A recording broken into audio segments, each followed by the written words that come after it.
வாழப்பாடியா? பைசாவே வாங்குற வேலை கிடையாது. நாமளா கொடுத்தா சரி. கொடுக்கறத வாங்கிப்பாரா? ஆமா, கொடுக்கறத வாங்கிப்பாரு, இல்லனாலும் விட்டுருவார் சார், கேட்க மாட்டாரு. நீங்க சின்ன வயசு பையன் கிளினிக் வச்சிருக்கீங்களா? ஆமாங்க. எங்க வாழப்பாடியிலேவா? வாழப்பாடியில் அம்மாவும் அவங்க அப்பாவும் வந்திருந்தாங்க. அவருக்கு வந்து கிட்னி ஃபெயிலியர். ஸோ 2 லெக்கும் வந்து ஸ்வெல்லிங். ட்ரெயினில் இருந்து இறங்குறாங்க. பட் இறங்கி அவரால் கிளினிக்கு ஒரு 500 மீட்டர் நடந்து வர முடியல. ஸோ அதனால உடனே கால் பண்ணாங்க. நான் போய் கூட்டிட்டு வந்து அவங்களுக்கான வைத்தியம் பார்த்துட்டு மறுபடியும் நம்மளே போய் கூட்டு வந்துருவோன்னு. ஆமாங்க. ஆலம்பிலாம் இல்ல, டாக்டரே போய் கூட்டி விட்டீங்க. கண்டிப்பா. இப்போ ஓரளவுக்கு எங்க அப்பா நல்லா இருக்காரு. வாழப்பாடி டாக்டர் கமலக்கண்ணன். மாற்றம் என்பது சொல் அல்ல, செயல்.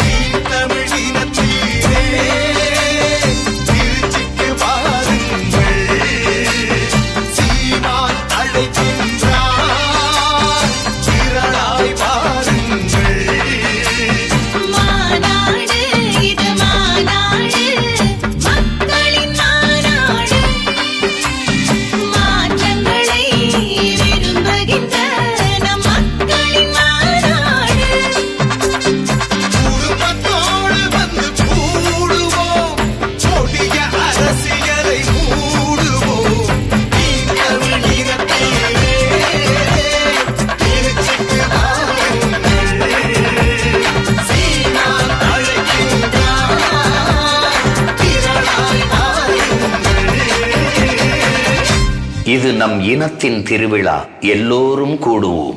தமிழ் பேரின பெருவிழா, வென்று வாகை சூடுவோம்.